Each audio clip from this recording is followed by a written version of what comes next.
오늘 먼저 우리가 함께 찾아볼 말씀 요한계시록 20장 4절부터 6절의 말씀입니다. 요한계시록 20장 4절부터 6절입니다.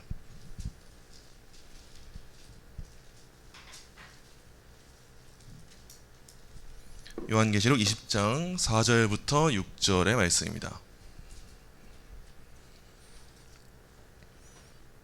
요한계시록 20장 4절부터 6절의 말씀 우리 함께 한 목소리로 읽겠습니다. 또 내가 보좌들을 보니 거기에 앉은 자들이 있어 심판하는 권세를 받았더라. 또 내가 보니 예수를 증언함과 하나님의 말씀 때문에 목배임을 당한 자들의 영혼들과 또 짐승과 그들의 이마와 손에 그의 표를 받지 아니한 자들이 살아서 그리스도와 더불어 1000년 동안 왕노릇하니 그 나머지 죽은 자들은 그 1000년이 자기까지 살지 못하더라. 이는 첫째 부활이라. 이 첫째 부활에 참여하는 자들은 복이 있고 거룩하도다. 둘째 사망이 그들을 다스리는 권세가 없고 도리어 그들이 하나님과 그리스도의 제사장이 되어 1000년 동안 그리스도와 더불어 왕노릇하리라. 아멘. 오늘은 이제 경계하라 시리즈 세 번째 시간으로 세대주의적 종말론을 경계하라라는 주제의 내용을 나누려고 합니다. 이 세대주의적 종말론이 무엇인지 잘 모르시는 분들도 계실 테지만 아는 분들도 계실 것 같아요. 저희가 이전에 기초교리 강좌를 하면서 천년왕국에 대해서 특히 많이 살펴보았고 그 안에서 전천년 그리고 후천년, 무천년 등의 이 천년왕국에 대해서 살펴봤기 때문에 아시는 분들은 아실 거예요. 근데 우리가 알면서도 잘 모르는 부분들이 있고 우리도 모르는 사이에 우리의 신앙에 흡수해 오고 들어오고 있는 다양한 종말론적 입장들이 이 시대 가운데 존재하고 있습니다. 전 그중에 대표적인 걸로 이 세대주의적 종말론이라는 것을 우리가 꼭 주의하고 우리에게서 제거해야 하는 그 신앙의 누룩이라 여겨서 오늘은 이 세대주의적 종말론, 쉽지 않은 내용이겠지만 이 내용을 우리가 살펴보고 주의할 수 있는 그 시간이 되기를 간절히 소망합니다. 우리가 개혁주의 종말론 공부를 위해서는 다양한 추천 서적이 있겠지만 오늘 내용을 들으시고도 혹시나 더 특히나 이 종말론에 대해 성경적 종말론이 무엇인지 공부하고 유익을 누리시기 원하는 분들에게 저는 항상 이 책을 추천해 드립니다. 앤서니 후크마라는 칼빈 신학교 조직신학 교수인데 이 책의 장점은 먼저 읽기 쉽습니다. 다양한 조직신학 책들은 철학적인 체계를 따라서 저술되었기 때문에 사실 읽기가 그렇게 쉽지는 않아요. 철학적인 지식도 필요하고 하지만 이 책은 읽기가 쉬워요. 왜냐? 둘째 장점이 성경신학적이다. 이게 장점이에요.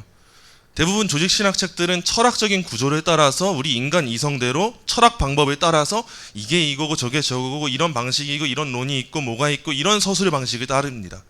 그래서 쭉 글을 다 쓴 다음에 가로 열고 성경 구절 이런 구조를 따르는 게 일반적인 조직신학 방법론인데 이 체계 같은 경우는 성경신학적 방법이라고 해서 가로 열고 성경 구절이 아니라 성경 구절을 해설하면서 이 종말론적인 구조를 설명해주고 있어요. 그래서 많은 성도님들이 읽으셔도 좀 편한 마음으로 하나의 설교집을 보는 것처럼 종말론을 잘 체계적으로 이해할 수 있는 그런 책이 될 것 같아서 소개를 해드리는데 오늘 내용을 들으시고도 또 추가적으로 종말론을 공부하고 싶으신 분들은 이 책을 통해서 유익을 누리시면 좋을 것 같습니다. 오늘 내용에 제가 참고한 책들이 몇 권 있는데요. 먼저는 코르넬리스 비네마라는 사람의 개혁주의 종말론 탐구입니다. 이 사람은 미드 아메리카나 리폼드 신학교 조직신학 교수인데 종말론을 성경 전체에 대한 이 종말론적인 가르침을 개혁주의적인 입장으로 잘 소개한 책이에요. 개혁주의 안에서 존재하는 다양한 입장을 공정하게 다루어서 설명하는데 공정하다고 말하지만 사실 전천년에 대해서 비판하고 있고 무천년적인 입장을 설명하고 있는 그런 책입니다. 또 두 번째 책 가운데 보이는 책은 개혁주의 무천년설 옹호라는 책으로 샘 스톰스라는 사람이 쓴 책인데요. 이 샘 스톰스라는 이 사람은 이 세대주의 신학의 가장 대표적인 학교인 달라스 신학교 출신입니다. 어렸을 때부터 아주 골수 세대주의자였어요. 근데 성경을 연구하고 계속 신학을 공부하다 보니까 점점 성경적인 종말론에 대해서 알아가고 세대주의적인 이 천년왕국이 성경적인 것이 아니구나. 이것을 깨닫고 이제 개혁주의 입장으로 돌아서서 이 개혁주의적인 성경적인 종말론이 무엇일까 한 결과물이 바로 이 두 번째 책 개혁주의 무천년설 옹호입니다. 그리고 마지막은 킴 리들바거의 개혁주의 무천년설인데 이 사람은 캘리포니아 웨스트민스터 신학교의 조직신학 교수고요. 여러 종말론의 입장 중 또 무천년설에 근거한 해설을 담고 있어요. 대충 제 신학 입장이 뭔지 보이시겠죠? 다양한 종말론의 천년왕국설이 있습니다. 우리 교회에서도 종말론의 천년왕국에 대해서 다뤘어요. 그래서 우리가 흔히 받아들일 수 있는 세 가지가 있고 받아들일 수 없는 한 가지 천년왕국이 있어요. 크게 네 가지의 천년왕국이 있는데, 첫째는 역사적 전천년설이라는 천년왕국이 있습니다. 여기서 전천년이라고 하는 것은 천년 전에 예수님의 재림이 있다라는 게 전천년설이에요. 헷갈리시면 안 됩니다. 그래서 그냥 천년 전 재림설이라고 이해하시는 게 사실 제일 쉬운 이해예요. 그리고 둘째로는 후천년설이라는 게 있습니다. 이건 말 그대로겠죠. 천년 왕국 후에 예수님의 재림이 있다라는 견해예요. 이것도 우리가 받아들일 수 있는 노선 안에 있고 많은 개혁주의자들이 따르고 있는 견해입니다. 그리고 우리가 주로 최근에 많은 개혁주의자들, 우리 장로교 신학에서 믿고 따르고 있는 건 무천년설인데, 많은 사람들이 이 무천년설이라는 말 때문에 오해해요. 무천년은 천년이 없다라는 의미가 아닙니다. 없다는 게 아니라 이미 예수님의 이 초림 때부터 하나님 나라로서의 천년왕국이 이 땅 가운데 실현되었다라고 보는 견해가 무천년설이에요. 그리고 마지막 천년왕국 견해가 세대주의적 전천년설입니다. 전천년설인 건 똑같아요. 천년왕국 전에 예수님이 오신다라는 건 똑같지만 앞에 세대주의적이라는 말이 붙었기 때문에 우리가 수용할 수 있는 범주에서 벗어난 이 천년왕국설이 전천년설이에요. 오늘은 그 내용에 대해서 살펴볼 텐데, 제 개인적인 입장을 여러분들이 물으신다면 저는 보이시겠죠. 제가 수용 가능한 건 역사적 전천년, 후천년, 무천년인데, 저 같은 경우는 개인적으로 무천년설을 가장 성경적인 입장으로 믿고 따르고 있습니다. 그리고 이제 더 공부하고 싶으신 분들이 있을 것 같아서 제가 아무한테나 안 알려드리는 건데, 세대주의에 대해서 더 정확하게 알고 싶은 분들이 있다면 이 책을 보셔야 돼요. 이 책은 번 포이트레스라고 하는 미국 웨스트민스터 신학교 교수의 책인데요.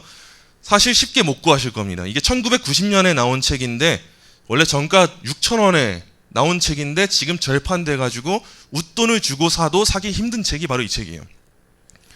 그래서 살 수 있으시면 사시면 좋고요. 특히 더 공부해보고 싶으시면요, 제가 아무한테나 안 알려드리는 맛집 정보입니다. 제가 가장 아끼는 정보인데 제가 후배들이 저한테 물었을 때 이것까지 알려줘야 했을 때 알려주는 건데, 이 책을 보시면은 아주 세대주의 신학을 묵사발을 내버리는 책이 이 책이에요.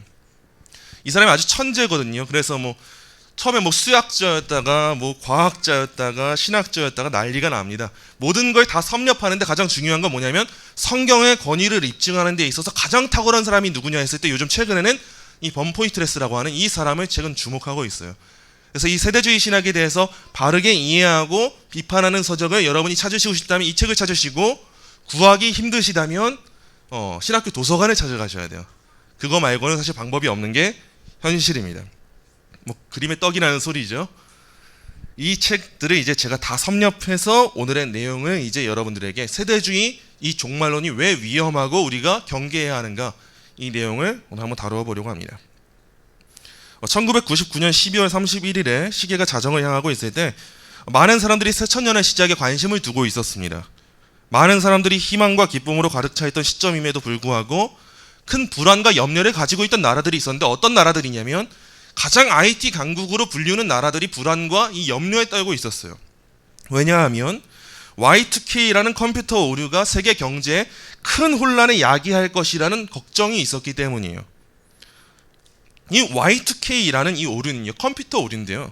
사람들이 이 컴퓨터 오류에 크게 떨었던 이유는 수십 년 전에 쓰였던 구식 컴퓨터들은요, 날짜를 기억할 때 1992년이면 92만 기억하고요, 1998년이면 98만 기억했어요. 그래서 다가올 2000년이 되면 00을 기억해야 하는데 그 00을 컴퓨터가 받아들이지 못할 것이라는 예상들이 나와서, 그러면 어떡하냐, 우리 컴퓨터를 많이 쓰고 있는 이 전산망에 의존하고 있는 우리나라가 괜찮을까에 대한 걱정이 생긴 거예요.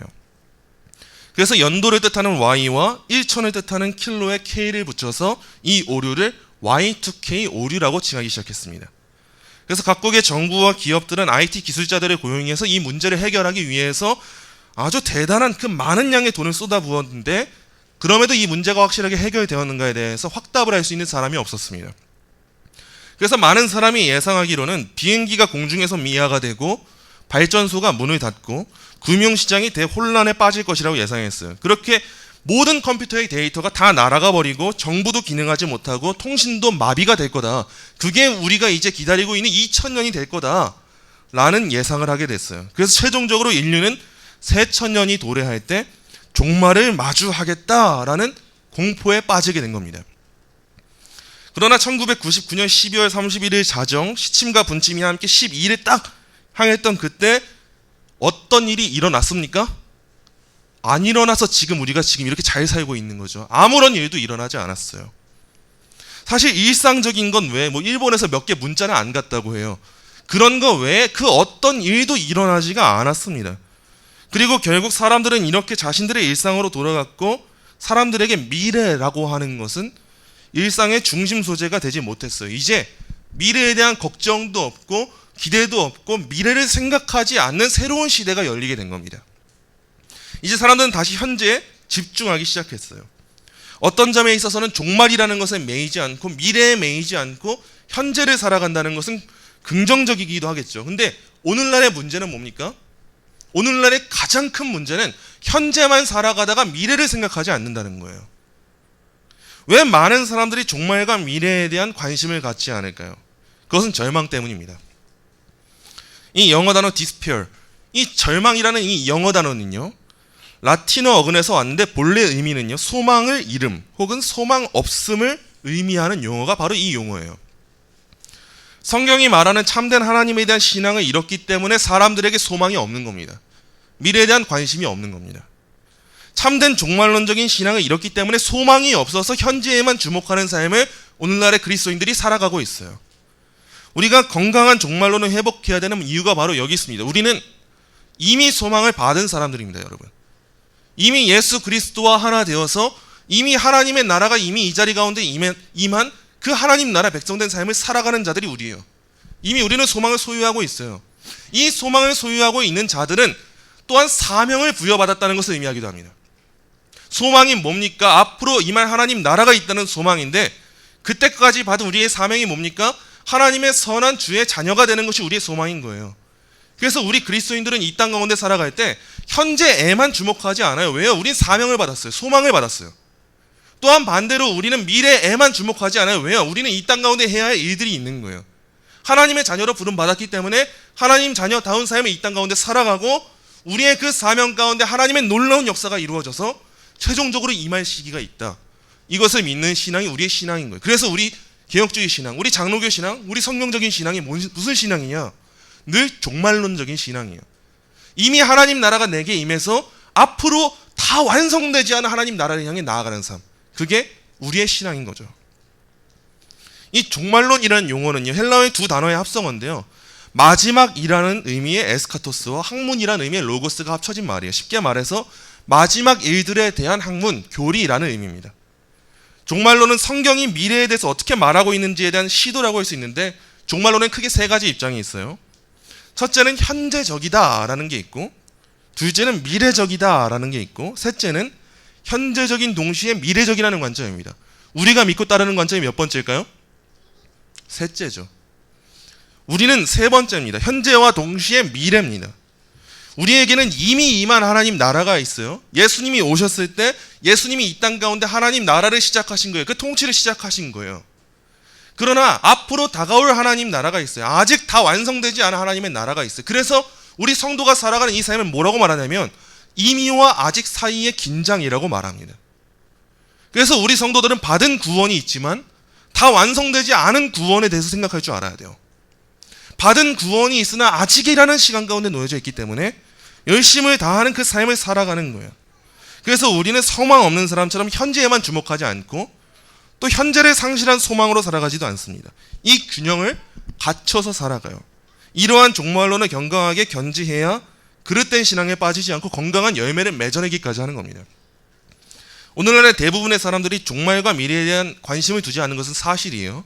하지만 관심을 두는 사람들마저도 건강한 종말론에 견지하지 않는 경우가 참 많습니다. 우리 한국의 실정만 보더라도 코로나라는 이 전염병이 있기 전후로 치열한 정치적인 대립의 상황이 있었어요, 사실. 그래서 우리 한국의 특유한 정치적 상황이 있죠. 광장이죠. 그 광장에서 각 양극의 그 대립적인 정치적 문제가 늘 싸우고 투쟁해서 뭔가를 얻어내는 게 우리 한국적 상황이죠. 그러한 상황 가운데 있는데 갑자기 이 코로나라는 전염병 팬데믹 상황이 생긴 거예요. 그러다 보니까 이제 사람들이 모이지 못하고 여러 각자의 이 시대의 혼란 가운데 놓여져 있는 이 시기 가운데 무엇이 빵 하고 떠오르냐면 유튜브였어요. 각종 온라인 매체가 떠오르기 시작했어요. 그런 상황 가운데 시대가 얼마나 혼탁하고 혼란스럽습니까? 그래서 그 유튜버들이 제시하는 내용이 뭐였냐면 이 시대에 대한 진단이었고 현실에 대한 분석이었어요. 이 시대를 읽는 눈을 많은 사람들한테 제공해 준 거죠. 저는 이 일 자체를 폄하하거나 훼손하고 싶은 생각은 없습니다. 그러나 문제가 되는 건 뭐냐면요. 이 전염병의 시기에 유튜브가 활발해지면서 각장 설교와 기독교 컨텐츠들도 무수하게 쏟아졌는데 이 중에는 유익한 영상들도 존재하지만 극단적으로 시대를 해석하고 그릇된 종말론적 관점을 제시하는 영상들까지 무분별하게 퍼지고 보급되고 수용되었다는 거예요. 기준이 없는 거예요. 이 사람이 이렇다고 하면 이 말이 맞다라고 하고 저 사람이 그렇다고 하면 이 말이 맞다가 되는 거예요.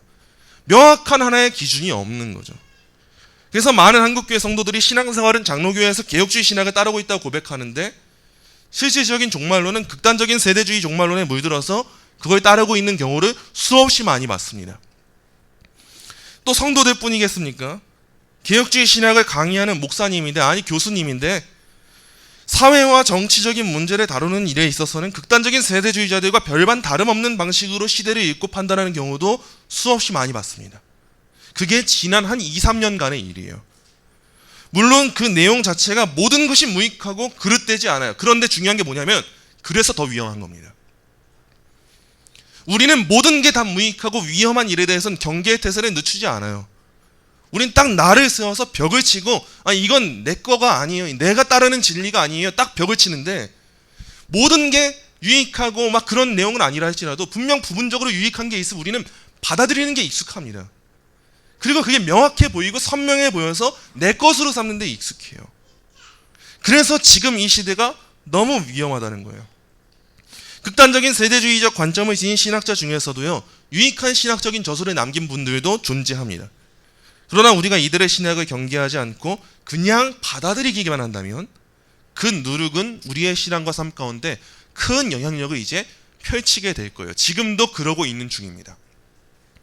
그러므로 오늘은 세대주의가 무엇인지, 세대주의적 종말론이 가르치는 바가 무엇인지를 바로 알아서 우리가 건강히 세워야 할 성경적인 종말론을 세우고 극단적인 세대주의 종말론에 대해서는 경각심을 지녀서 경계할 수 있게 되기를 간절히 소망합니다.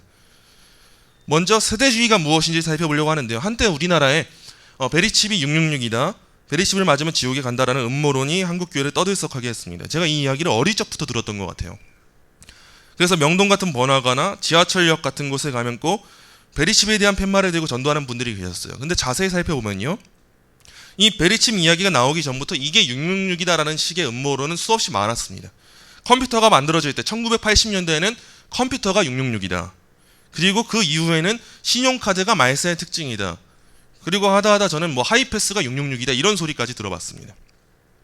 이런 주장들이 한간에 떠돌 때 기독교 서점을 가보면요, 어떤 책들이 주류를 이루고 있냐면 대부분 예언, 종말, 환상, 휴거 등에 대한 책들이 주류가 되고 많이 팔려요. 아마 여러분들 중에서도 그런 종류의 책들을 접하신 분들이 계실지 몰라요. 왜냐? 그 시대엔 그 책들이 베스트셀러였어요. 그래서 누가 천국을 보았다더라, 마지막 때에 이런 일들이 펼쳐진다더라 하는 그 간증들과 수많은 그 수필들이 우리 기독교 서점에서 가장 베스트셀러 부분에 놓여져 있던 시대가 있었어요. 이러한 주장들은 흔히 극단적인 세대주의자들에서 나오는데 세대주의의 핵심적인 인물들을 제가 쭉 나열한 거예요. 존 넬슨 다비라는 사람이 세대주의의 아버지라고 불리고 있어요. 그 다음 윌리엄 켈리, 윌리엄 트로터, 찰스 헨리 매킨토시 이런 사람들이 있고, 더 잘 알려진 인물로는 드와이트 무디는 여러분이 많이 아실 거예요. 그리고 제임스 잉글리스, 제임스 홀 브룩스, AJ 고든 등이 있는데 이 세대주의 신학을 이해하는 데 있어서 가장 중요한 사람은 스코필드라는 사람입니다. 이 스코필드라는 사람은 성경학자로서 성경을 편집하고 관주를 달아서 1909년에 스코필드 관주 성경을 출판했어요. 관주 성경, 쉽게 말해 주석 성경이에요. 성경에 이 스터디에 대한 내용이 담긴 거죠. 오늘날 말로 하면 스터디 바이블. 그래서 이 주석이 담긴 성경을 간행했는데, 이 사람의 성경 해석이 담긴 이 스코필드 관주 성경을 통해서 세대주의 전천년설이 인기를 얻어 퍼져나가게 됐고, 오늘날의 많은 은사주의자들과 복음주의자들에게도 여전히 많은 영향을 끼치고 있습니다.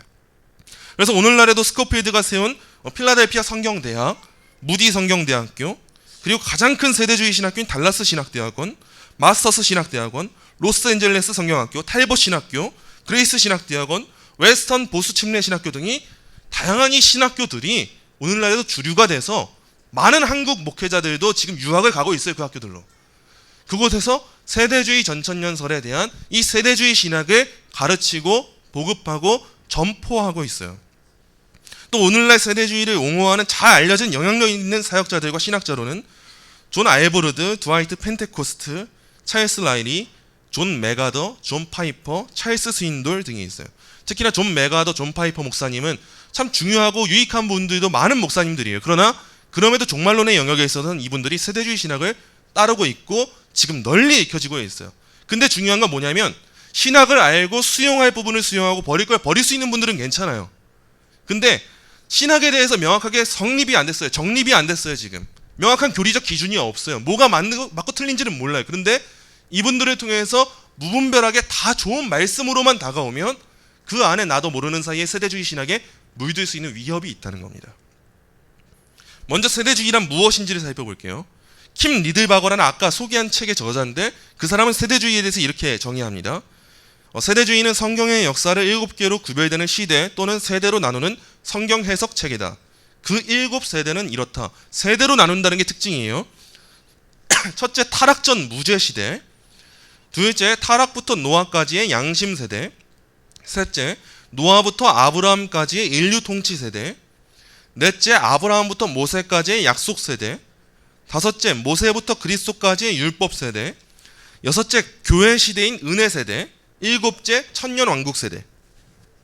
이 세대주의는 세대주의적 전천년설이라는 이름으로 명명되기도 하지만, 단순히 그런 종말과 휴거에 대한 여러 관점들 중에 하나 정도로는 생각될 수 없는 그 이상의 것이다.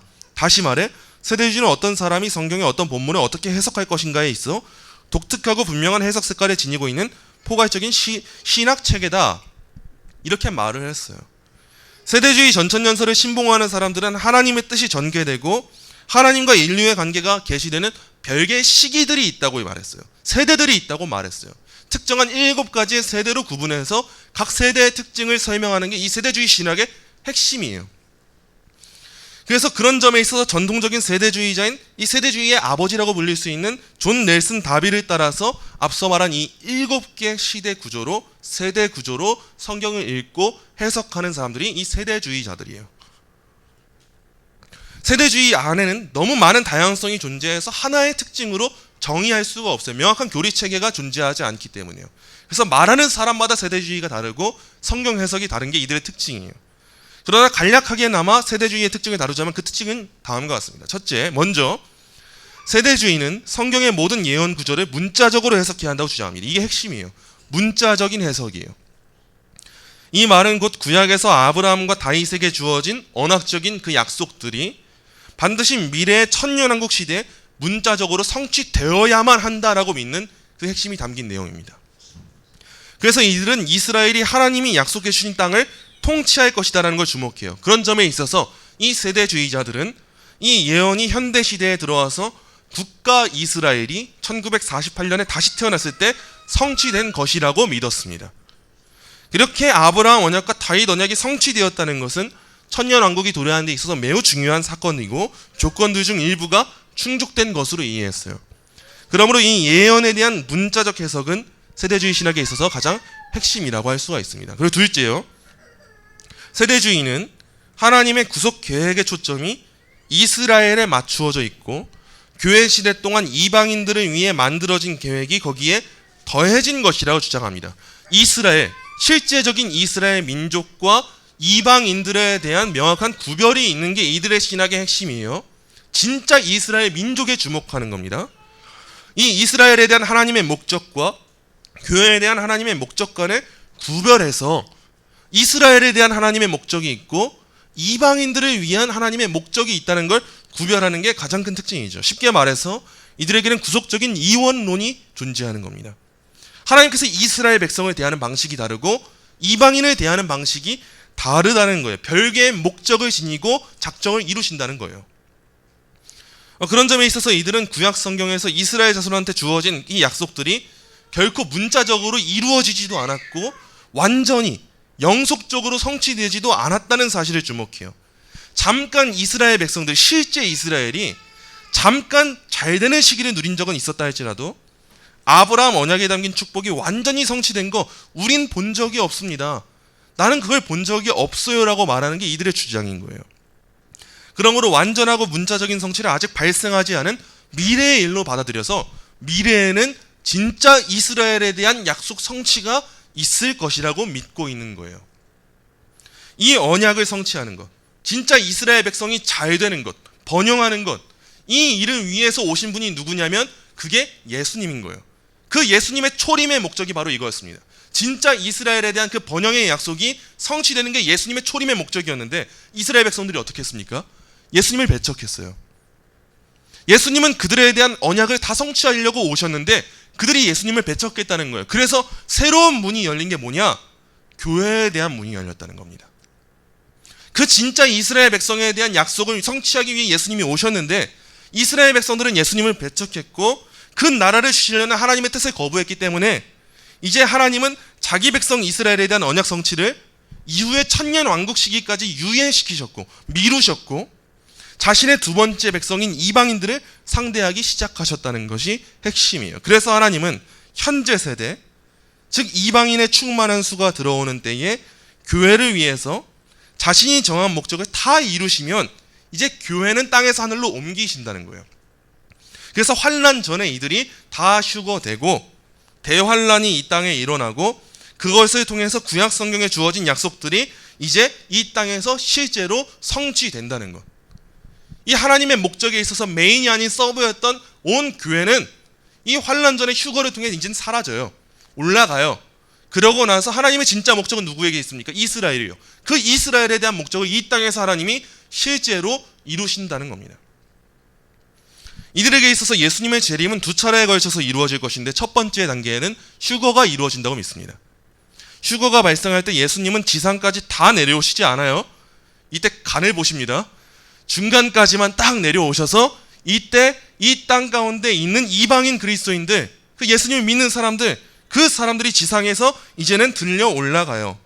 그래서 예수님은 이때 자기 백성을 공중으로 불러 올리셔서 대환란의 고통과 박해로부터 그들을 구원하세요. 그래서 이 땅에 있는 믿는 성도들은 환란과 이 핍박과 혼돈의 시기를 겪지 않을 수가 있게 하는 게 이 휴거예요.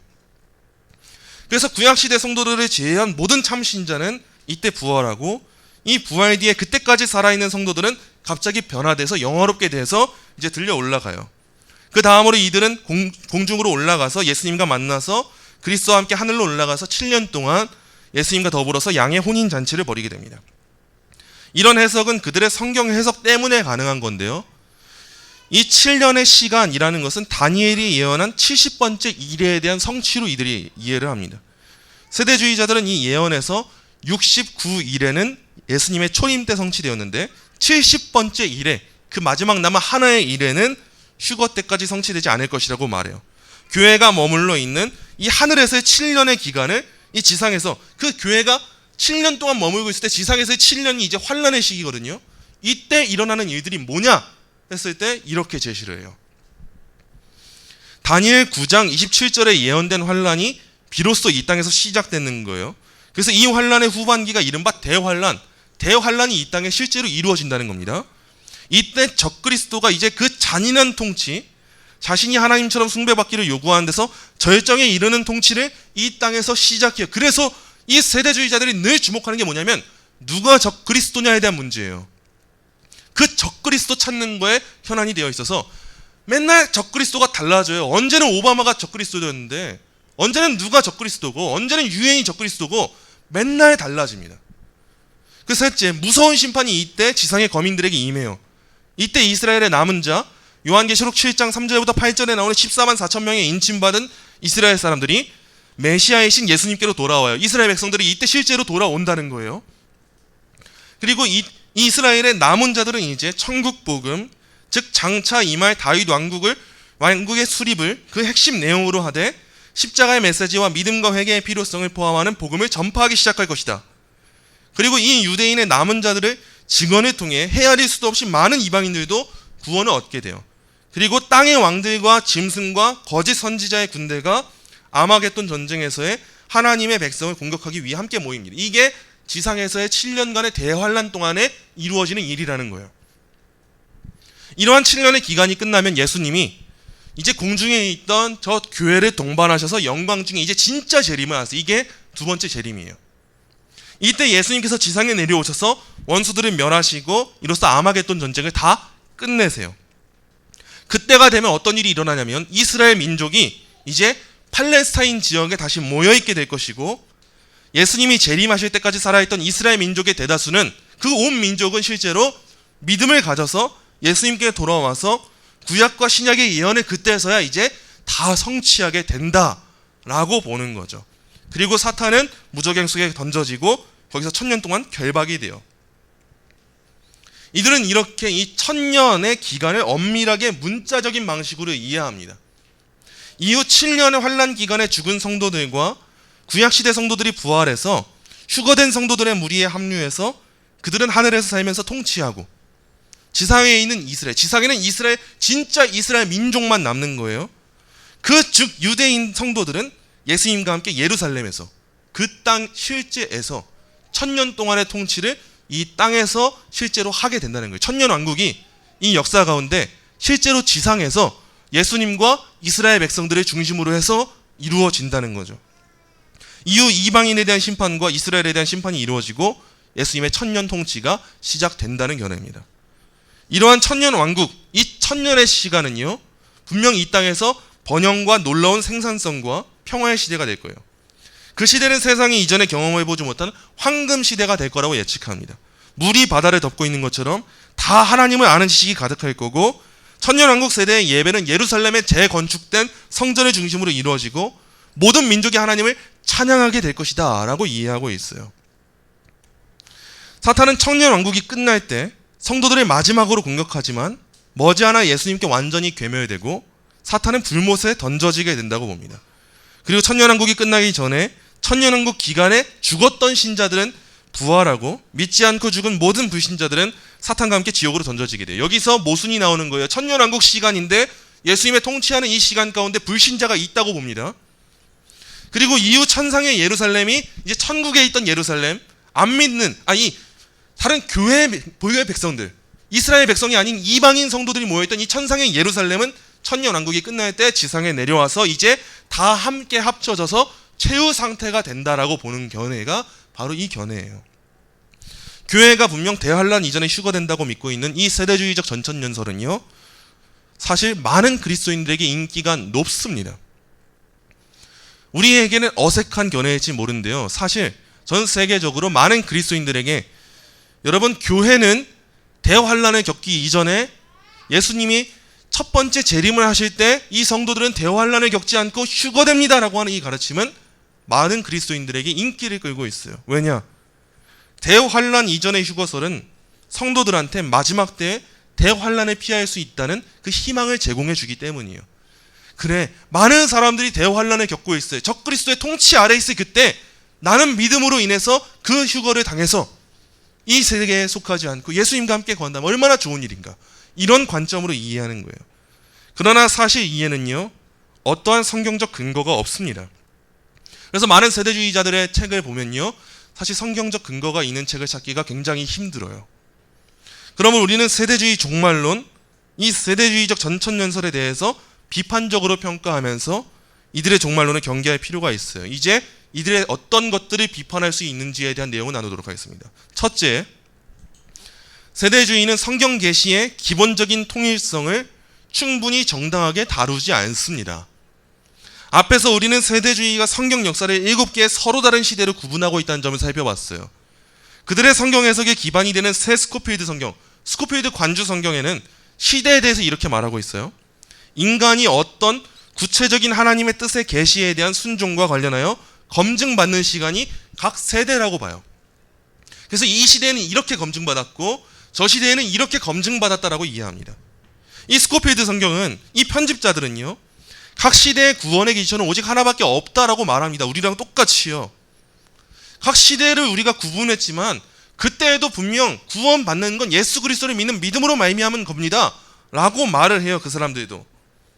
하지만 만일 어느 시대에나 인간은 은혜로 구원받을 필요가 있다는 말이 사실이라면 이는 인간은 어느 시대에나 전적으로 하나님의 뜻에 완벽하게 순종할 수 없으며 따라서 자신의 노력을 통해 자신을 구원받을 수도 없다는 뜻이지 않겠습니까?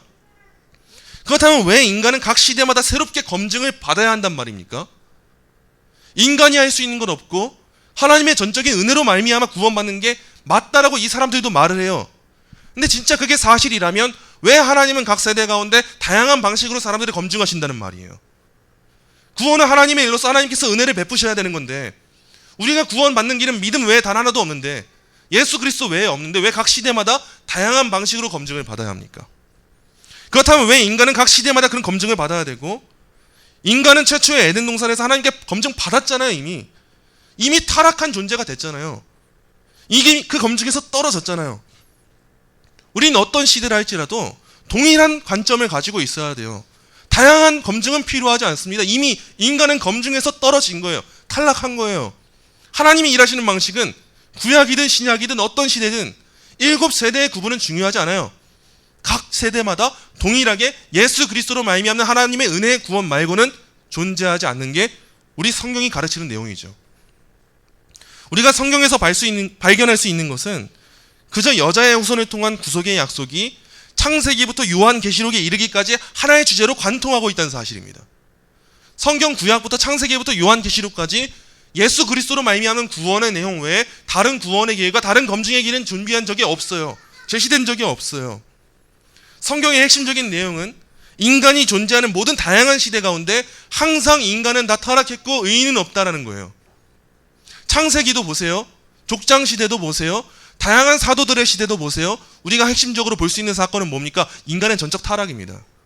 그 시대 가운데 인간이 할 수 있는 건 없고 구원의 길은 예수 그리스도 외에 존재하지 않는다는 거예요. 나로 말미암지 않고는 아버지께로 나올 자가 없느니라는 그 말씀이 핵심이 되는 거죠. 그런데 이 세대주의자들은 각 세대를 구분하면서 각 세대에 따른 검증이 우리에게 필요하다라고 말하고 있기 때문에 이 난점을 우리가 받아들이는 데 있어서는 굉장한 어려움이 있어요. 이 세대에 대한 구분이 이들에게는 성경의 통일성보다 더 중요하게 여겨지는 그러한 문화가 이들 안에 자리 잡고 있는 겁니다. 둘째입니다. 세대주의의 하나님이 이스라엘과 교회에 대해 분리된 목표를 갖고 계시다는 가르침은 잘못된 겁니다. 세대주의 신학의 결정적 원리 가운데 하나는 이스라엘과 교회 사이에 근본적이고 영속적인 구별이 있다는 거예요. 이스라엘과 교회에 대한 하나님의 계획이 다르다는 거예요. 성경이 이스라엘에 대해 말할 때 그것은 교회를 뜻하는 것이 아니며 성경이 교회를 말할 때 그것은 이스라엘을 말하는 것이 아니라고 이 사람들은 받아들입니다. 우리는 이 말 자체에 이의를 제기하지 않을 수가 없어요. 먼저 이스라엘이라는 용어를 살펴볼 때 이 이스라엘이라는 말은요, 이방인을 포함하는 것으로 사용되고 그 결과 신약시대 교회 전체를 사용하는 말로, 상징하는 말로, 의미하는 말로 사용되고 있습니다. 갈라디아서 6장 15절 16절이 바로 그런 본문이에요. 앞에 보이시는 분들과 함께 같이 읽어볼까요? 할례나 무할례가 아무것도 아니로되 오직 새로 지으심을 받는 것만이 중요하니라.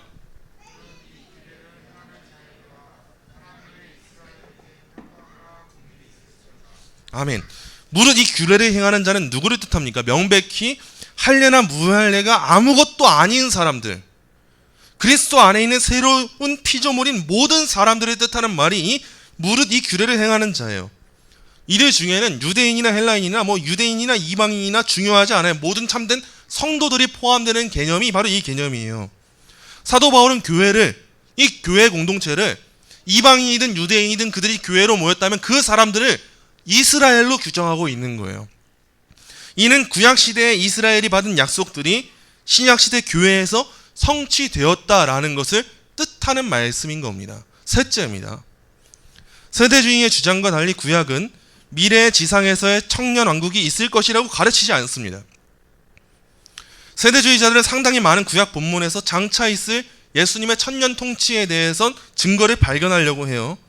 그러나 사실 구약은요, 그런 천년 왕국에 대해서 아무 말도 하지 않습니다. 일반적으로 천년 왕국을 묘사한다고 해석되는 구절들은 사실 하나님의 구속사역의 절정인 새 땅을 묘사하는 표현인데 그저 갖다 쓰는 거예요. 이게 이런 뜻이다. 이단들의 특징이 그러지 않습니까? 지금 최근에도 그 넷플릭스인가요? 넷플릭스를 통해서 지금 뭐 많은 이단 교주들에 대한 JMS를 비롯한 이 사람들에 대한 영상이 지금 다 공유되고 있다고 해요. 근데 많은 것들이 어려워 보이죠. 이단들이 왜 거기 넘어갔을까? 근데 쉽지 않습니다. 쉬운 일이에요, 사실은. 성경을 결국 자기 멋대로 해석하고 그걸 하나의 교리 체계로 만드는 거예요. 그래서 이 말씀은 이런 말씀이다라고 늘 제시해요. 그래서 이 사람들이 좋아하는 게 뭐냐면 비유적 해석이에요. 성경은 분명 비유를 담고 있습니다. 그러나 모든 성경이 비유가 아니에요. 오히려 우리가 주목해야 될 성경 해석 방법은 문자적 해석인데도 그 문자적 해석이 의미하는 바가 뭐냐면 세대주의자들의 문자적 해석이 아닙니다. 문법 간의 문맥 간의 역사적인 배경을 통해서 그것을 문자적으로 해석하는 게 전통적인 종교개혁가들이 해오던 방법이에요. 우린 그렇게 성경을 이해하는 거예요. 그래서 이단들이 항상 주목하는 방식은 뭐냐면 항상 한 구절 띄워놓고 거봐라 여기서 이렇게 말하지 않냐 이렇게 제시하는데 사실 그 이전 문맥을 보면 이 해석이 달라질 수밖에 없어요. 근데 세대주의자들이 제시하는 천년왕국에 대한 개념도 바로 그런 개념으로 사용되고 있다라는 것이죠. 넷째입니다. 세대주의의 주장과 달리 성경은요, 천년왕국 시대에 유대인들이 그들의 땅으로 회복되는 것을 가르치지 않습니다. 이스라엘이 그 땅을 회복할 것이라는 구약의 예언들은 오로지 천년 동안 팔레스타인에서 이스라엘에 대한 문자적으로 성취되는 예언으로만 이해하는 것은 하나님의 모든 구속받은 백성에 대한 하나님의 목적을 깨닫지 못하고 유대 민족주의로 돌아가는 결과만 나올 뿐입니다. 이 예언들은 그 궁극적인 성취에 있어서 새 땅과 모든 종족, 민족, 언어에서 나온 그 새 땅에 영화롭게 된 거주민들을 가리키는 것으로 우리가 이해할 때 비로소 우리는 오늘날에 살아가는 성도에게 주어지는 큰 유익과 위로가 무엇인지를 발견할 수 있게 되는 거예요. 다섯째입니다. 세대주의의 하나님 나라 지연에 대한 가르침은요, 성경의 지지를 받지 못합니다. 이 가르침은 최소한 다음 세 가지 점에서 도전을 받아야 하는데요. 첫째, 예수님 시대의 모든 유대인이 예수님이 그들에게 제시하신 하나님 나라를 거부했다는 인상을 주는 건요, 옳지 않습니다. 유대인들 가운데 다수가 하나님 나라를 거부하는 건 사실이에요, 여러분. 하지만 모든 유대인들이 예수님이 가르친 그 하나님 나라를 거부한 적은 없습니다. 예컨대 12제자, 예수님을 따르던 많은 여성들, 마리아, 마르다, 나사로, 니고데모와 아리마대 요셉 등을 생각해 보세요. 그 사람들 다 유대인들이에요. 오히려 예수님은 지상에 계실 때 하나님 나라를 제안하셨을 뿐 아니라 그 나라를 실제로 세우셨어요. 둘째, 예수님이 당대의 유대인들에게 제안하신 나라는요, 세대주의자들이 말하는 것처럼 예수님이 지상의 보좌에 오르시는 일을 포함하지 않습니다. 세대주의자들은 예수님이 이 땅 가운데 실제로 보좌에 앉으실 것이라고 말하고 있어요. 그게 천년왕국 통치라고 보고 있어요. 하지만 실제로 예수님은 그런 말을 하신 적이 없어요. 예수님이 만약에 유대인들에게 지상의 보좌에서 다스리실 것을 제안하셨다면요, 예수님의 대적들은 바로 이 소식을 찾아들고 빌라도에게 갔을 거예요. 빌라도에게 가서 지금 예수라는 자가 무엇을 가르치고 있는지 아십니까? 라고 물었을 거예요. 바로 이 일을 제기했을 거예요. 그리고 빌라도가 이 소식을 들었다면 예수님이 과연 어떻게 됐겠습니까? 그러나 그런 고발은 있었던 적이 없습니다. 예수님이 유대인들에게 말씀하시고 실제로 세우신 나라는 1차적으로 영적인 나라예요. 사람들의 마음과 삶 속에 있는 하나님의 통치가 이루어지는 나라가 예수님이 세우신 나라였습니다. 그리고 그 나라를 세우신 목적은 그들의 죄와 마귀의 세력에서 구속하는 것이었지 실제로 이 땅에서 예수님이 천년 동안 통치하시기 위함이었던 적이 단 한 번도 없습니다. 셋째입니다. 하나님 나라의 지연에 대한 세대주의의 가르침은요, 만일 당대의 유대인들이 하나님 나라를 받아들였다면 예수님이 과연 십자가로 가셨겠는가 하는 의문을 제기합니다. 예수님이 하나님 나라에 대해 성취하시기 위해 이 땅에 오셨는데 이스라엘 백성들이 예수님을 거부해서 배척해서 이 천년왕국이 유예됐다고 믿고 있잖아요, 이 사람들이. 그러면은 이 당시에 살고 있던 이스라엘 민족이 예수님을 받아들였다면 예수님은 십자가에 달려 죽으셨겠습니까? 우린 이 문제를 다르게 진술할 수 있는 거예요. 예수님이 십자가라고 하신 이유는 그들은 이렇게 믿고 따르고 있는 거죠. 예수님의 동족인 유대인들이 예수님을 거부했기 때문이라는 거예요. 그렇다면 유대인 대다수가 예수님을 왕으로 받아들였다면 십자가 사건은 일어나지 않았다는 말이 되겠죠. 여섯째입니다. 성경은 중간시대의 교회에 대한 이 세대주의의 가르침을 지지하지 않습니다. 이 가르침도 세 가지 이유에서 배격되어야 돼요. 첫째, 세대주의자들이 즐겨 말하는 것처럼 구약이 결코 교회를 예언하지 않았다는 것은 사실이 아닙니다, 여러분. 구약 성경에서는 분명히 이방인들이 유대인들과 구원의 복을 공유할 거라고 말하고 있어요. 창세기 12장 3절과 22장 18절에서 하나님은 아브라함에게 아브라함과 아브라함의 후손을 통해서 땅의 모든 종족 내지 민족이 복을 받게 될 거라고 말했어요. 이미 이 안에, 이 구약 성경의 하나님의 언약 안에 이스라엘 민족만이 아니라 이방인들을 향한 이 구원의 작전까지도 담겨져 있는 것이 그 아브라함 언약의 핵심이에요. 둘째, 성경은 구약 시대와 신약 시대의 하나님의 백성 사이의 연속성을 가르칩니다. 구분되는 것으로 가르치지 않아요. 그러므로 교회를 하나님의 목적에 있어서 일종의 공백으로 끼워 맞추기식으로 이스라엘이 못 받아들였으니까 하나님이 교회를 넣어주신 것처럼 이해하면 안 됩니다. 70인역이라는 번역본이 있어요. 히브리어 성경의 헬라어 역본입니다. 이 70인역에서 일반적으로 에클레시아, 교회라고 번역되는 히브리어 단어 카할은요, 구약에서 이스라엘에 대해 사용됩니다. 몇 가지 예만 들자면 우리는 이 카할이라는 단어가 출애굽기 12장 6절, 민수기 14장 5절, 신명기 5장 22절, 여호수아 8장 35절, 에스라 2장 64절, 요엘 2장 16절 등에서 이스라엘의 성회 내지 회중에 대해서 사용되고 있다는 걸 볼 수가 있어요. 이 70인역은 사도들의 성경이었어요. 사도들이 가지고 읽고 보던 성경이었어요. 사도들이 70인역에서 이 카할에 해당하는 헬라어 단어 에클레시아를 신약시대 교회에 사용했다는 건요, 구약시대 백성들과 신약시대 백성들 사이에 연속성이 있다는 걸 보여주는 대목입니다. 사도들이 구약의 교회라는 개념을 신약의 교회에 적용시키고 있어요. 이 말이 무슨 뜻입니까? 실제적인 이스라엘 민족과 이방인 민족에 대한 구별은 의미가 없다는 거예요. 성경에서 하나님의 작정은 이스라엘과 이방인으로 인해서 나뉘어지는 것이 아니라 하나님의 언약 백성 안에 들고 있냐 마냐에 대한 문제라는 거예요. 믿음이 있냐 없냐에 대한 이 문제라는 거예요. 그게 바로 교회를 구별하는 핵심적인 요소입니다. 신약 기자들도 신약시대 교회를 예루살렘이라고 부르지 않았습니까? 이처럼 구약과 신약은 하나님의 백성 사이에 기본적인 연속성을 강조하고 있다는 게 우리가 꼭 주목해야 될 부분이에요. 셋째, 이스라엘에 대한 하나님의 계획을 도중에 가로막는 이 막간 끼워 넣는 것으로서의 교회 개념은 성경적 가르침을 정당하게 취급하지 못합니다. 중간에 끼어진 이 중간기 교회라는 개념은 마치 하나님이 유대인과 이방인에 대한 다양한 목적, 다른 목적을 갖고 있는 것 같은 뉘앙스를 가지고 있어요. 그래서 하나님의 구속사역에 있어서 일종의 이분법을 함의하고 있어요. 그러나 이런 것은 매우 비성경적인 개념입니다. 예수님은 교회가 하나님 나라를 세우기 위해 예수님의 기한을 기다리는 일종의 막간이나 간주곡이 아니라 교회가 곧 하나님 나라의 주된 대리기관이라는 점을 보여주셨습니다. 하나님 나라의 열쇠는 이 교회에 주어졌어요. 우리 주님께서도 교회를 거룩하게 하시고 흠없는 공동체로 만드시기 위해서 십자가에 피 흘려 돌아가셨는데 어떻게 교회가 하나님의 계획에서 막간으로 취급받을 수 있겠습니까? 그럴 수 없는 거예요. 일곱째입니다.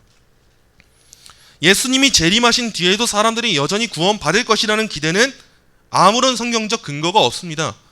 세대주의자들은 천년왕국이 이 땅에서 실현됐을 때 그 뒤에도 많은 사람들이 구원을 얻고 구원을 못 얻기도 하는 경우가 천년왕국 가운데 이루어진다고 봐요. 예수님이 재림하신 뒤에도 수많은 사람들이 여전히 구원을 받을 것이라고 가르칩니다. 세대주의적 사고에 있어서 휴거를 예수님의 재림의 첫 번째 국면으로 생각한다면 우리가 기억하는 바로는 이스라엘의 남은 자와 헤아릴 수 없이 많은 이방인의 무리가 7년 환란 기간에 구원에 이를 거예요. 천년왕국 초에는 지상에 거듭난 사람만 살고 있겠지만 천년왕국 기간에 이 시기에 많은 사람들이 회심할 거라고 이 사람들은 보고 있어요. 그러나 성경에는 예수님이 다시 오실 때 유대인 신자와 이방인 신자 모두를 포함하는 교회가 정확하게 완성될 것이라는 암시를 담고 있어요. 이게 사실이라면 우리는 예수님이 재림하신 뒤에도 사람들이 예수님을 믿어야 하고 구원에 이를 것이라고, 그런 시기가 천년왕국일 것이라고 기대해서는 안 되는 거예요. 마지막 여덟째입니다. 세대주의자들의 천년왕국은 요한계시록 20장 4절부터 6절에 묘사된 천년왕국이 아니에요. 우리가 천년왕국에 대한 견해를 세우고 가르침에 대한 정립을 할 때 본문이 증거 본문이 될 수 있는 부분은 사실상 요한계시록 20장 4절부터 6절밖에 없습니다. 근데 세대주의자들은 이 천년왕국을 이 요한계시록 20장 4절부터 6절에 근거해서 해석하면서도 이 요한계시록 20장 4절부터 6절에 정확하게 합당한 해석을 내놓지 못합니다. 그런 점에 있어서 예수님의 재림 이후에 있을 지상에서의 천년 통치를 가르치는 역사적 전천년서에도 사실은 이 부분에 있어서, 이 해석에 있어서 우리에게 난해한 부분이 있다라는 걸 알 필요가 있어요. 오늘 읽었던 본문이죠. 요한계시록 20장 4절부터 6절은요, 예수님이 재림하실 때 아직 죽지 않고 살아있는 신자들에 대해서는 아무 말도 하지 않는다는 난점이 있습니다. 세대주의자들은 천년왕국 시대는 여전히 자연적인 몸을 입고 살아가는 사람들과만 관련될 거라고 생각하고 있어요. 더 나아가 세대주의의 입장에 따르면 부활한 성도들은 천년왕국에서 메인이 아니라 서브가 돼요. 부수적인 역할만 하게 될 거예요. 그러나 우리가 요한계시록 20장 4절부터 6절을 세대주의자들이 원하는 방식으로 읽어보더라도 이 본문에서 천년왕국이 시작될 때 아직 살아있는 사람들이나 부활하지 않은 몸을 지닌 사람들에 대한 어떤 언급도 발견할 수가 없습니다. 20장 4절에 보시면요, 살아서 그리스도와 더불어 천년 동안 왕노릇하니라는 말씀, 이 말씀은요, 여기서 묘사된 이들은 육체적 부활로 죽은 자들 가운데 되살아났다라는 뜻으로 이해해야 된다라고 세대주의자들은 말하고 있어요. 이 해석을 따르면요, 여기서 그리스도와 함께 천년 동안 왕노릇한다고 일컬어지는 이들은 바로 부활한 성도들, 그 사람들밖에 없어요. 그러나 앞에서 살펴본 것처럼 세대주의자들은 부활한 성도들이 천년왕국에서 제한된 역할만 수행할 거라고 말합니다. 부활한 성도들의 주된 활동은 천년왕국 기간에 땅 위에 공중에 떠있는 하늘의 새 예루살렘에서 이루어질 것이기 때문이에요. 또한 세대주의의 가르침을 따르면 예수님의 지상에서의 천년 통치의 목적은 그때까지 이루어지지 않은 이스라엘에 대한 약속을 성취하는 것, 이스라엘 민족을 하나의 민족으로 그들의 땅을 회복시키는 것, 그리고 그 땅에서 이스라엘 민족에게 다른 민족보다 높은 지위를 부여하는 거예요. 다시 말해서 천년 왕국의 목적은 다윗에게 약속된 지성적인 그 왕국이 이 땅 가운데 세워지는 거고, 그 왕국에서 다윗의 자손인 예수님은 예루살렘에 있는 지상의 보좌로부터 회심한 민족을 다스리는 거예요. 만약 정말 이것이 천년 왕국의 목표고 목적이라면 요한계시록 20장 4절부터 6절에서 유대인, 이스라엘 민족, 팔레스타인 땅 또는 예루살렘에 대해 단 한마디도 하지 않는 것은 너무 이상하지 않습니까? 만일 이스라엘의 회복이라는 개념이 천년왕국의 부수적인 측면이라면 이는 그리 심각한 문제가 아닐 거예요. 그러나 세대주의의 가르침에 따르면 이스라엘의 회복은 가장 큰 핵심이고 하이라이트예요. 가장 영광스러운 순간이에요. 그 장면을 기대하고 살아가고 있는 거예요, 지금도. 그런데 그들이 주장하는 핵심적인 목적에 대해 가장 유일하게 다루고 있는 본문인 요한계시록 20장 4절부터 6절에서 아무런 언급도 없다는 점은 매우 의미심장한 거예요. 오늘 이렇게 우리가 세대주의 전천년설, 세대주의 종말론에 대해 살펴보았고, 그 결과로서 우리가 얻을 수 있는 건요, 이와 같은 세대주의 전천년설은 성경과 조화되지 않는 성경 해석 체계라는 겁니다. 우린 이보다 더 나은 결론을 내릴 수가 없어요. 이들의 해석 개념은 성경에 근거한다고 말하지만 성경에 근거한 적이 없습니다. 그게 오늘 우리가 살펴본 세대주의 종말론, 세대주의 전천년설입니다. 말씀을 맺습니다. 사랑하는 성도 여러분, 성도들이 꼭 지켜야 될 가장 중요한 신앙의 규칙은요, 하나님의 말씀의 범주 안에 머무는 겁니다. 오늘날 종말과 관련된 주제에 대한 많은 혼란과 불확실성은 바로 이 규칙을 지키지 않았기 때문에 생기는 일이에요. 많은 사람들이 확실한 적 그리스도를 알고 싶어 합니다. 많은 사람들이 특별한 시대상을 규정하고 싶어 해요. 이게 바로 이 대환란의 증표다. 이게 적 그리스도가 하는 일이다. 이걸 알고 싶어 합니다. 그리고 많은 사람들이 대환란 가운데서 휴거를 바라고 기대하고 있어요. 하지만 이 모든 일들은요, 우리의 관심을 성경 너머로 나아갔기 때문에 이루어지는 일들입니다. 성경이 말하지 않는 영역들이 있어요. 우리한테 명확하게 깨닫게 하지 않는 부분들이 있어요. 우리가 누구를 대통령으로 뽑을지, 우리가 어떤 국회의원을 선거해야 될지, 우리가 이 시대 가운데 어떤 결정을 해야 될지, 성경은 명확하게 우리한테 알려주는 부분이 있지만 알려주지 않는 부분들이 있어요. 특히나 미래에 대한 부분들, 종말에 대한 부분들, 천년왕국에 대한 부분들이 그래요. 그래서 우리가 개혁주의 입장으로 역사적 전천년설과 후천년설, 무천년설을 다 수용하고 있다는 것도 바로 그런 의미예요. 저는 가장 성경적인 원리로 무천년설을 따르고 있어요. 하지만 명확하게 하나의 답으로 제시하지 않습니다. 그 부분에 대해서는 제가 알 수 없는 부분이 분명히 존재하기 때문이에요. 미래에 대한 부분은 그런 거예요. 하나님의 종말에 대한 부분은 그런 거예요. 예수님 언제 오실지 그 누구도 몰라요. 알려고 하니까 문제가 생기는 거예요. 다미선교회가 왜 그랬습니까? 정확한 시기에 예수님이 언제 오신다는 결론을 내놓았기 때문이에요. 많은 사람들이 그 명확한 걸 알고 싶어하고 선명한 이해를 갖고 싶어해서 거기에 걸려서 혹해서 그곳으로 나아가요. 이 모든 일에 이 표면적인 문제는 그들의 신앙에 따라간 거겠지만 본질적인 문제는 그들이 말씀의 범주 밖으로 나아갔다는 것에 있어요. 성경이 말하는 곳에 서고 말하지 않는 내용에 대해서 관심을 기울이면 안 되는데 그 부분을 넘어선 것에 대한 욕망의 결과입니다. 여러분, 우리는 하나님의 말씀에 주의 깊게 귀를 기울여야 합니다. 하나님의 말씀이 미래에 대해 약속한 것들이 무엇인지를 살피면서 그 말씀이 보장하는 영역을 스스로 넘어서지 않도록 늘 우리 자신을 훈련해야 돼요. 이 길이야말로 미래를 준비하는 과정에서 우리가 할 수 있는 가장 안전한 길입니다. 그렇지 않는다면 우리는 혼란과 분쟁으로 얼룩진 길에서 또 헤매게 될 거예요. 왜 많은 사람들이 극단적인 방향으로 종말론에 빠지게 될까요?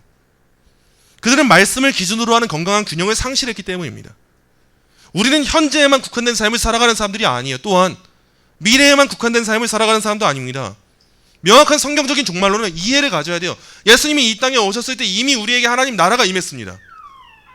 이제 우리는 그 하나님 나라 가운데 살고 있는 하나님 나라 백성이에요. 그게 성경에서 말하고 있는 성도의 개념입니다.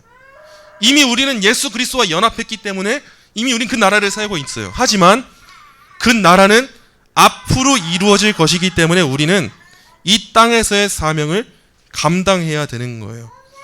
우린 현재에 치우쳐서 미래를 소망하지 못하는 삶을 살아가지도 않고 미래에 치우쳐서 현재를 내팽개치는 무책임한 삶을 살아도 안 됩니다.